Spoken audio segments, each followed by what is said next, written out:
Lời tỏ tình trực tiếp của Hứa Khải khoảnh khắc Đàm Tùng Vận gật đầu và câu chuyện tình đẹp nhất được gọi tên trong thế giới giải trí đầy ánh đèn và áp lực. Có những mối quan hệ chỉ dừng lại ở tin đồn, có những cảm xúc mãi không được nói ra, nhưng cũng có những câu chuyện sau rất nhiều lần lỡ nhịp, im lặng và né tránh, cuối cùng cũng đến được khoảnh khắc định mệnh. Và với Hứa Khải và Đàm Tùng Vận, khoảnh khắc đó chính là một lời tỏ tình trực tiếp, không vòng vo, không giấu giếm, không lùi bước. Sau tất cả những lần ánh mắt chạm nhau, những khoảnh khắc chăm sóc âm thầm, những lời nói nửa thật nửa đùa, mối quan hệ của họ đã không còn là bạn diễn, nhưng cũng chưa có ai nói ra một cách rõ ràng. Cho đến một ngày, một sự kiện lớn, một sân khấu đông người, và một khoảnh khắc không còn đường lui, buổi giao lưu đang diễn ra, khán giả đông kín, người dẫn chương trình có lẽ cũng nhận ra điều gì đó, bất ngờ hỏi, nếu phải nói một điều thật lòng nhất với đối phương ngay bây giờ, anh sẽ nói gì? Câu hỏi tưởng như bình thường, nhưng lại khiến không khí chững lại, mọi ánh mắt đổ dồn về phía Hứa Khải. Anh không cười, không né tránh, chỉ quay sang nhìn Đàm Tùng Vận, ánh mắt lần này không giống bất kỳ lần nào trước đó. Và rồi, anh nói, anh thích em, không phải trên phim, mà là ngoài đời. Không tiếng cười, không tiếng ồn, chỉ có sự im lặng tuyệt đối. Không ai nghĩ anh sẽ nói như vậy, không ai nghĩ anh sẽ nói ngay lúc này, nhưng điều khiến tất cả bất ngờ hơn là phản ứng của cô. Đàm Tùng Vận đứng đó, không nói gì ngay, ánh mắt dao động, có chút bất ngờ, có chút xúc động, và rất nhiều cảm xúc không thể gọi tên. Một nụ cười, nhưng không còn là để che giấu. Cô khẽ cười, nhưng lần này không phải để né tránh, mà là một nụ cười đã chấp nhận điều đang xảy ra. Cô nhìn anh, giọng nhẹ nhưng rõ ràng, em biết. 1 giây, 2 giây, rồi cô nói tiếp, và em cũng không muốn giấu nữa. Khoảnh khắc chính thức khi họ không còn là tin đồn, khán giả vỡ òa, tiếng vỗ tay, tiếng reo hò, nhưng trên sân khấu chỉ có hai người. Hứa Khải bước lại gần, không vội, không phô trương, chỉ đưa tay ra, và lần này Đàm Tùng Vận không do dự, cô nắm lấy tay anh, ngay trước hàng triệu người. Phần 6, vì sao họ được gọi là cặp đôi đẹp nhất?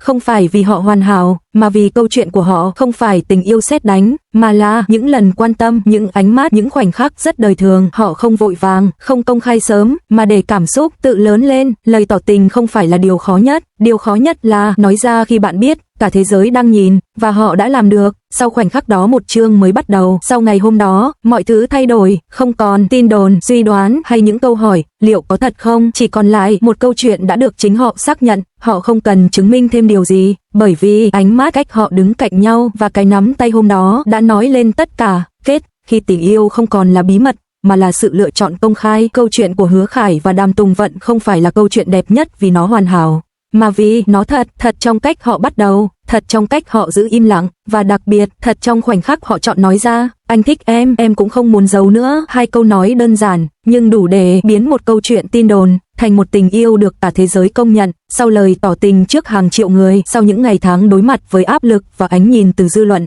fan bắt đầu tự hỏi nếu họ thật sự kết hôn, sẽ như thế nào. Và rồi, trong trí tưởng tượng của hàng triệu người, một đám cưới đã được vẽ nên, không xa hoa đến mức choáng ngợp, không phô trương để gây chú ý, nhưng đẹp theo cách rất riêng của họ. Không gian một đám cưới giản dị nhưng ấm áp, không phải khách sạn sang trọng, không phải sân khấu hoành tráng, mà là một khu vườn nhỏ, ánh đèn vàng dịu, hoa trắng và xanh được trang trí nhẹ nhàng, không quá đông người, chỉ có gia đình, bạn bè thân thiết và những người thực sự quan trọng, bởi vì với họ, tình yêu không cần phải chứng minh với tất cả mọi người. Hứa Khải đứng ở lễ đường, không còn là ánh mắt của một diễn viên trước ống kính, mà là ánh mắt của một người đàn ông đang chờ người mình yêu nhất bước đến. Không cười quá nhiều, chỉ là một sự hồi hộp rất thật. Âm nhạc vang lên, Đàm Tùng Vận xuất hiện trong chiếc váy cưới đơn giản, không cầu kỳ, không quá lộng lẫy, nhưng lại đẹp đến mức không ai có thể rời mắt. Không phải vì chiếc váy, mà vì ánh mắt của cô, một ánh mắt bình yên, hạnh phúc và tràn đầy tin tưởng. Khi cô bước đến gần, Hứa Khải nhìn cô, không che giấu cảm xúc, đôi mắt anh hơi đỏ, như thể tất cả những gì họ đã trải qua đều hiện lên trong khoảnh khắc này. Không có những lời thề dài, không những câu nói phức tạp, anh chỉ nói, anh không hứa sẽ khiến em luôn hạnh phúc, nhưng anh hứa sẽ luôn ở bên em, kể cả khi em không hạnh phúc. Cả khán phòng im lặng. Đàm Tùng Vận nhìn anh, nước mắt rơi. Cô nói, em không cần một cuộc sống hoàn hảo, em chỉ cần mỗi ngày đều có anh. Khi chiếc nhẫn được đeo vào tay, không phải là kết thúc, mà là bắt đầu. Một lời hứa không hoàn hảo, không dễ dàng, nhưng chân thật. Sau khi hoàn thành nghi thức, họ ôm nhau, không vội, không diễn, chỉ là một cái ôm rất lâu, như thể cuối cùng họ đã đi đến điểm này, không phải vì nó lộng lẫy, mà vì từ im lặng do dự đến công khai. Nhưng chính vì thế, nó trở nên thật, mà vì dù khó khăn, họ vẫn không buông tay. Một cái kết, nhưng cũng là một khởi đầu. Đám cưới tưởng tượng đó có thể chưa từng xảy ra ngoài đời, nhưng trong lòng người hâm mộ, nó đã trở thành một ký ức rất thật, bởi vì câu chuyện của Hứa Khải và Đàm Tùng Vận không chỉ là một câu chuyện tình yêu, mà là một hành trình của sự chờ đợi, dũng cảm và lựa chọn. Và có lẽ, điều khiến mọi người xúc động nhất không phải là đám cưới.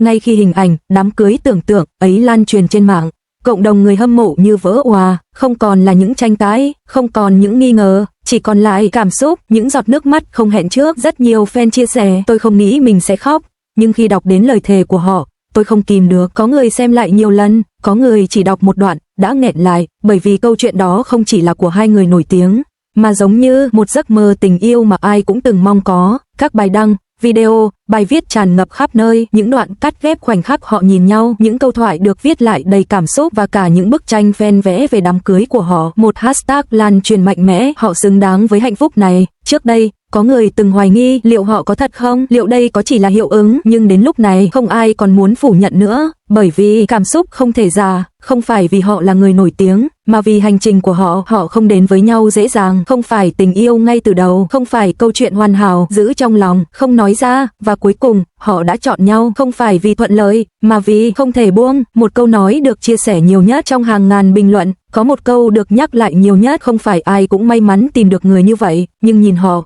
tôi tin tình yêu vẫn tồn tại khi câu chuyện không còn là của riêng họ. Tình yêu của Hứa Khải và Đàm Tùng Vận đã vượt ra khỏi màn ảnh, không còn là một cặp đôi, một câu chuyện giải trí, mà trở thành một niềm tin, một câu chuyện khiến người ta tin vào tình yêu thêm một lần nữa. Có thể đám cưới ấy chỉ là tưởng tượng, có thể câu chuyện ấy chưa từng xảy ra ngoài đời, nhưng điều đó không còn quan trọng, bởi vì trong lòng người hâm mộ, nó đã thật. Và có lẽ, điều đẹp nhất không phải là cái kết viên mãn, mà là trong suốt hành trình ấy, họ đã không buông tay nhau, và chính điều đó đã khiến cả thế giới không chỉ xúc động, mà còn tin rằng ở đâu đó, vẫn có một tình yêu như thế tồn tại.